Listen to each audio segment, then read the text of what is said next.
नमस्कार investors and traders, welcome to my channel SB stocks. मैं हूं आपका award winning sub broker Sumit Bhardwaj. तो आज हम एक और कंपनी के बारे में बात करेंगे जिसमें right now number of share holders की बात करें तो ज़्यादा नहीं, 4,35,481। ठीक है, दिस इज़ अबाउट 14 Feb 2026 के डेटा के अनुसार। तो अगर आप भी उन 4,35,481 इन्वेस्टर्स में से एक हो जिन्होंने इस कंपनी में इन्वेस्ट किया है जिसका नाम है इंजीनियर्स इंडिया या इंजीनियर्स इंडिया या EIL, जिस भी नाम से आप बुलाते हो, तो this video is for you.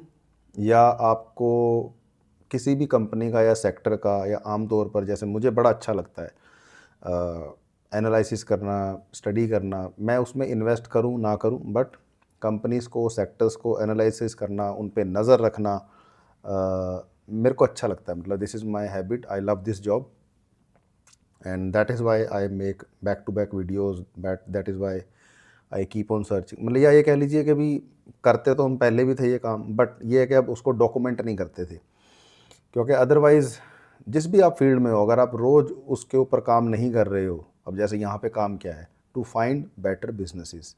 Better business कैसे मिलेगा? When you will look out for 3 to 5 या 8 to 10 या जितने ज़्यादा आप एक दिन में बिजनेसेस सर्च कर सकें या स्टडी कर सकें, ताकि आपको पता चल जाए कि भी करंट ट्रेंड कहाँ है, दिशा क्या है, या जिस कंपनी के बारे में आप सोच रहे हो इन्वेस्ट करने की वो सही है भी कि कुछ गलत तो नहीं है। तो वही मैं करता हूँ। पहले हम इसको बस पेपर पे करते थे, पब्लिकली नहीं डॉक्यूमेंट करते थे। अब मैं थोड़ा जितना मेरे को अलाउड है यूट्यूब के ऊपर सेबी और यूट्यूब की गाइडलाइंस के हिसाब से, उतना मैं डेटा आपको बताता हूँ, दोनों साइड बताता हूँ, अच्छी भी बुरी भी, ताकि आप एक इन्फॉर्म डिसीजन ले पाएँ। तो let's start this video with a disclaimer that this video is just for education purpose, not a tip और advice, but I am sure that is as always it's far more than just education. क्योंकि data आपको मिलेगा एक broker, investor और trader की नज़र से, क्योंकि मैं 3 in 1 हूँ और आप सबका प्यार मिल रहा है, इसके लिए आपका तहे दिल से बहुत बहुत धन्यवाद।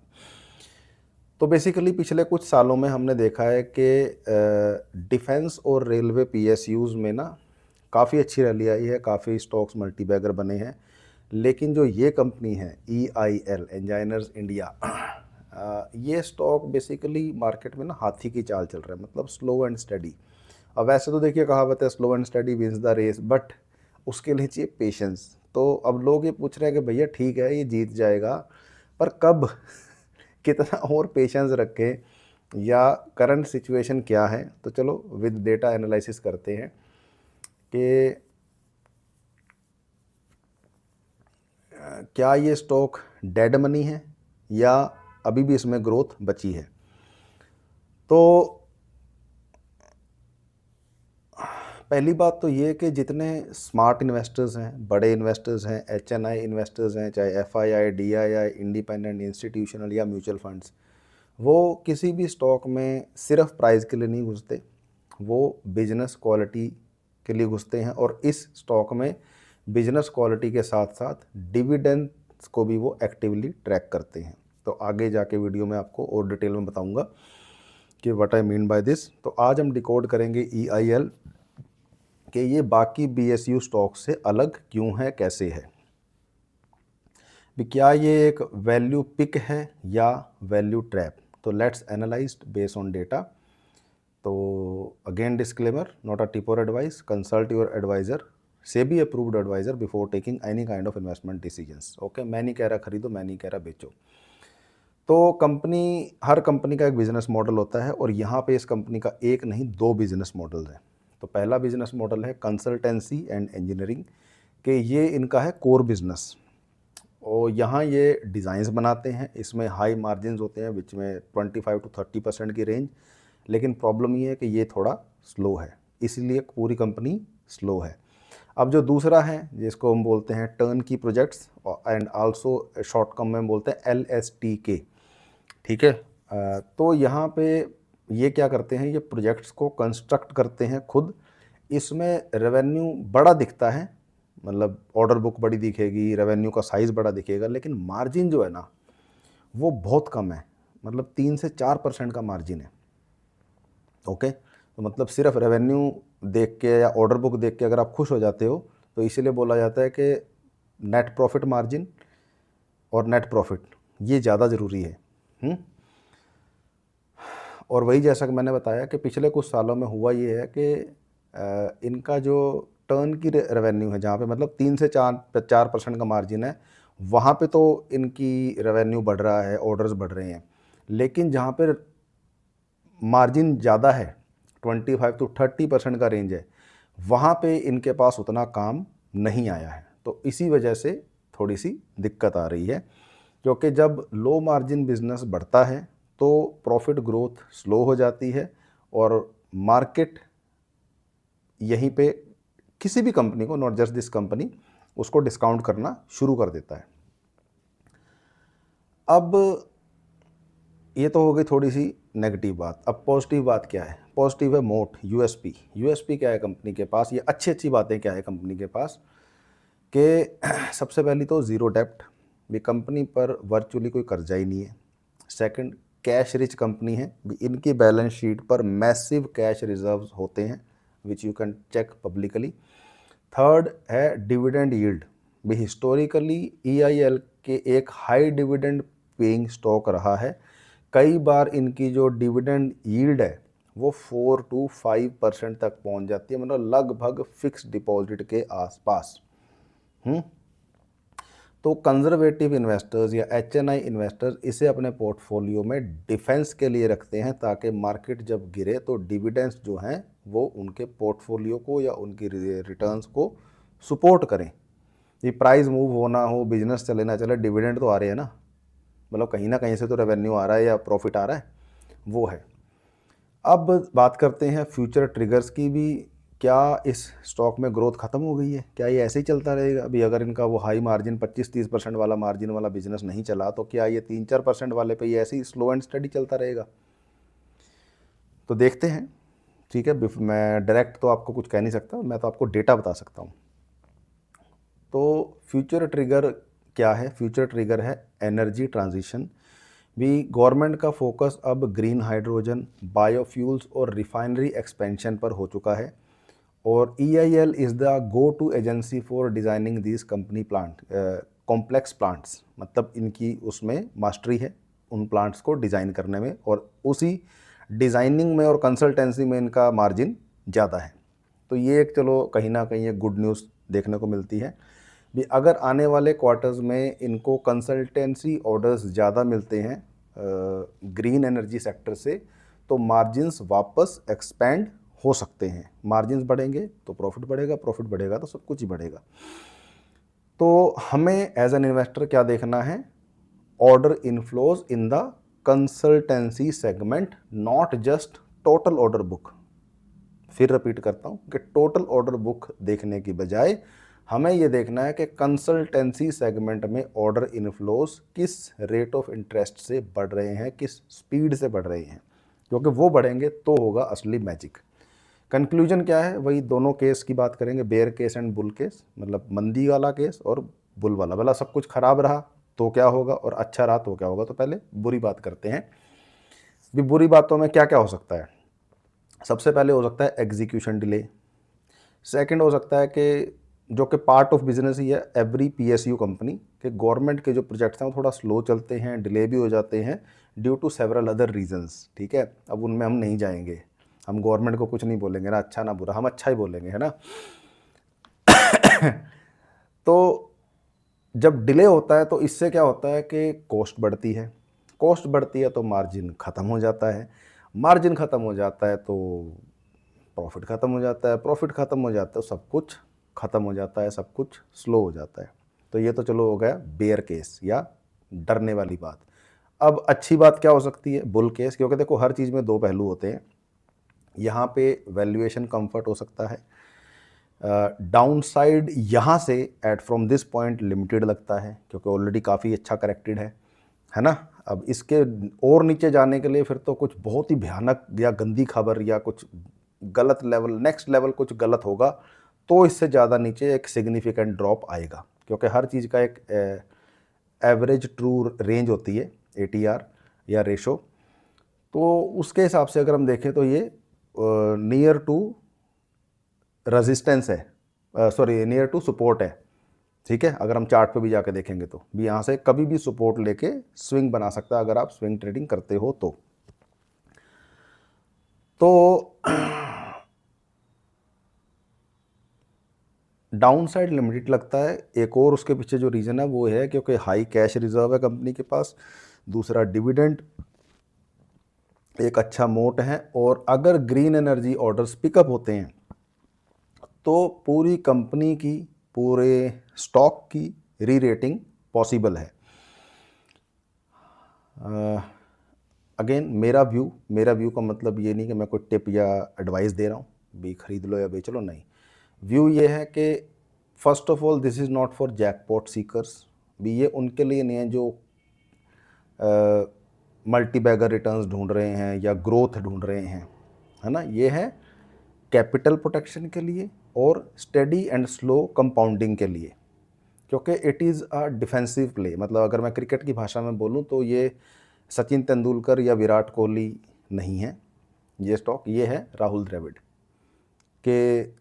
सिक्सर और चौके भी नहीं मारेंगे, एक एक रन लेते रहेंगे पर आउट नहीं होंगे, पर ये है। तो मतलब अल्टीमेटली जैसे मैं अक्सर बात बोलता हूँ कि स्टॉक से पहले सेक्टर को देखो, सेक्टर से पहले पोर्टफोलियो को देखो, और पोर्टफोलियो से पहले अपनी स्ट्रैटेजी को देखो। तो स्ट्रैटेजी में क्या होता है कि हमें मान लो 10 या 12 स्टॉक्स का पोर्टफोलियो बनाना है। अगर आपका 50 स्टॉक का पोर्टफोलियो फिर तो भगवान मालिक, फिर तो मत देखो वीडियो आप।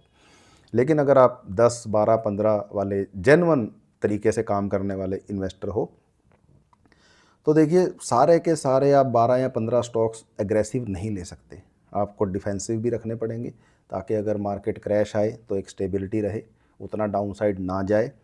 तो उसके लिए अलग अलग तरीके हैं। उसके लिए ब्लू चिप्स एक अच्छा एज हो जाता है, एफएमसीजी एक अलग अच्छा एज हो जाता है, पीएसयू स्टॉक्स एक अच्छा एज क्रिएट करते हैं।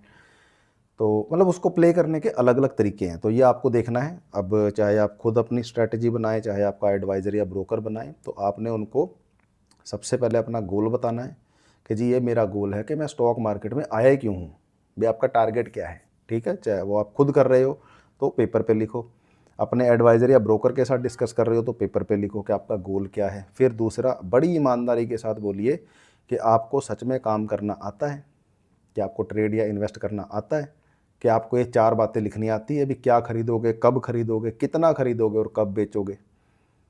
और अगर आपका एडवाइज़र या ब्रोकर भी आपकी हेल्प कर रहा है तो क्या वो भी आपको ये बता रहा है कि हम क्या खरीद रहे हैं, क्यों खरीद रहे हैं और कितना खरीदेंगे और कब बेचेंगे। जैसे मान लो यही कंपनी है, तो इस कंपनी में अगर बाई चांस आपका मन करता है आपके पोर्टफोलियो में रखने का, मैं नहीं कह रहा रखो या ना रखो, तो कितना एलोकेट करोगे।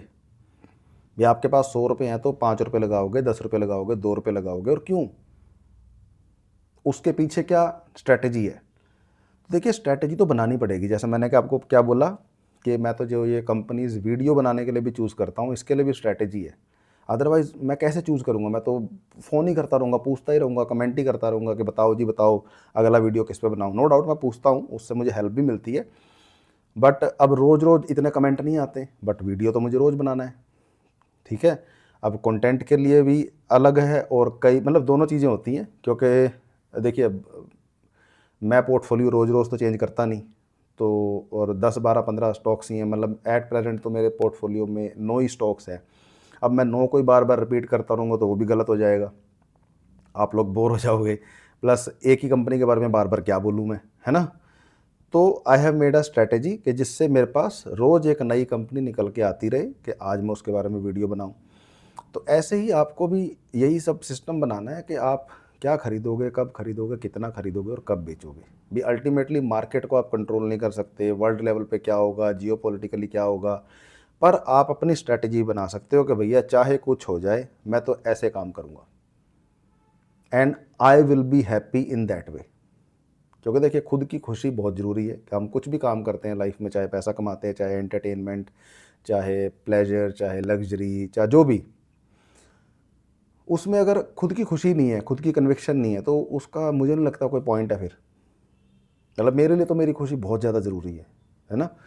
तो बस यही सारी चीज़ें आप अपना एक सिस्टम बनाइए और तरीके से चलिए, तो सब बढ़िया रहेगा। क्योंकि देखिए, अगर हम बोलें कि मार्केट ख़राब है, तो यार इतने सालों से, इतने मतलब हम पैदा भी नहीं हुए थे तब से ही मार्केट चल रही है, इंडिया में भी, पूरे वर्ल्ड में भी। और सबसे ज़्यादा जो टर्नओवर होता है, सबसे ज़्यादा जो लेन देन होता है एवरी डे, वो मुझे नहीं लगता कि स्टॉक मार्केट से ज़्यादा किसी और जगह हो रहा है। तो ये बात तो अपने दिल से निकाल दीजिए कि something is wrong. No, nothing is wrong, आप में गलती है। मतलब मैं तो, मेरी क्या थ्योरी है पिछले कुछ सालों से, कि मैं अपने अंदर गलती निकालता हूँ कि ठीक है भाई, क्योंकि देखिए मैं अपनी गलती ठीक कर सकता हूँ, ना मैं मार्केट को ठीक कर सकता, ना मैं आपको ठीक कर सकता, ना मैं सामने वाले को ठीक कर सकता, पर अपने आप को तो ठीक करने की कोशिश कर सकता हूँ ना। और उसके लिए सबसे पहले मुझे अपनी गलती माननी पड़ेगी। तो गलती मानिए, मतलब जो मैंने अपनी लाइफ से सीखा है वही मैं आपको कह रहा हूँ। अपने आप से सच बोलिए, अपनी गलती मानिए, उसकी स्ट्रैटेजी बनाइए और एग्जीक्यूशन कीजिए। लॉस हो गया कोई बात नहीं, पार्ट ऑफ बिजनेस, आगे बढ़िए। प्रॉफिट हो गया फिर तो कोई टेंशन ही नहीं, है ना। तो अल्टीमेटली कोई भी कंपनी में आप इन्वेस्ट कर रहे हैं तो उसके पीछे रीज़न ढूंढिए, अपनी स्ट्रैटेजी ढूंढिए कि कब आप उसमें एंटर करेंगे। एक स्टॉक खरीदेंगे, 100 स्टॉक खरीदेंगे, मतलब क्वांटिटी कितनी खरीदोगे, 1000 खरीदोगे, और उसकी बेस क्या होगा। या मार्केट अगर गिरती है तो उसमें आपके पोर्टफोलियो को या आपकी इन्वेस्टमेंट को कैसे बचाओगे, उसमें हेज क्या है, उसकी इंश्योरेंस क्या है। जैसे गाड़ी की, हेल्थ की, हो अपना हाउस की, घर की हम करते हैं इंश्योरेंस, ऐसे ही पोर्टफोलियो की इंश्योरेंस क्या है। तो इन सारी चीज़ों पे काम कीजिए, चाहे आप खुद अपनी स्ट्रैटेजी बनाएं, चाहे अपने सेबी अप्रूव्ड एडवाइज़र या ब्रोकर के साथ काम करें, जैसे भी करें, बट टेक इन्फॉर्म्ड डिसीजंस। मैं नहीं कहता मेरे साथ काम करें, जिसके साथ भी काम कर रहे हैं या करेंगे in future, just make sure कि वो आपके फ़ायदे की बात करें, ना कि सिर्फ अपना अपना फ़ायदा देखें। मतलब ब्रोकर और एडवाइज़र ये ना देखें कि हमें फ़ीस कितनी मिल रही है, हमारी ब्रोकरेज कितनी बन रही है, क्या वो हर समय आपके साथ हैं। बस इस चीज़ पे आपको ध्यान देना है। और जो भी वो एसेट में आपको ट्रेड या इन्वेस्ट करने के लिए बोल रहे हैं, क्या वहाँ पे उन्होंने अपने 2 रुपये लगाए हैं। ये रूल आप एक बना लीजिए, बहुत सुखी हो जाएगी आपकी लाइफ। या कोई भी बंदा आपको कहता है जी आप ये फलानी कंपनी में इतने रुपए लगा दो, तो आप उसको बोलना भैया 10% नहीं तो 1% आपने इसमें लगाए हैं तो हम लगा देंगे, नहीं तो हम नहीं लगा रहे। क्योंकि जब आपको कन्विक्शन नहीं है तो हम क्यों कन्विक्शन लें। हमें किस बेस पे बोल रहे हो आप लोग भी। अगर तो आप सिर्फ वो टर्मिनल पे देख के बोल रहे हो कि जी ये टारगेट है, ये स्टॉप लॉस है, ये एंट्री पॉइंट है, बस। क्योंकि वो चीज़ तो यार 1000 लोगों के पास जा रही है ना रोज़, आपकी ऐप में भी आ रही है, न्यूज़ पे भी आ रही है। तो अगर उस चीज़ में दम होता फिर तो सारी जो भी लोग न्यूज़ देख रहे हैं या वो ब्रोकर की ऐड देख रहे हैं या वो जो व्हाट्सएप ग्रुप में जुड़े हुए हैं, फिर तो सभी प्रॉफिट कमाते। पर ऐसा तो होता नहीं है। तो प्रॉफिट क्यों नहीं होता, क्यों? जब तक खुद की कन्विक्शन नहीं होगी, खुद की एक स्टोरी नहीं होगी, खुद की एक स्ट्रैटेजी नहीं होगी ना, तब तक चीज़ें काम नहीं करती हैं। खुद की से मेरा मतलब ये नहीं है कि आपको सारे काम खुद करने हैं, पर जो आपके लिए कर रहा है उसकी भी कोई स्टोरी होनी चाहिए, मतलब वो भी घोड़ा होना चाहिए दमदार। ठीक है। तो ending this video with a disclaimer that this video is just for education purpose, not a tip और advice. Consult your SEBI approved adviser for any kind of before taking any kind of investment decisions. और channel को subscribe करें, like करें, share करें, comment करें video को। अगर अच्छा लगा और बुरा लगा तो भी कमेंट करें। अगला किस कंपनी के बारे में, सेक्टर के बारे में या किस चीज़ के बारे में आप वीडियो जानना चाहते हो, सुनना चाहते हो, कमेंट करें। See you in the next video, take care.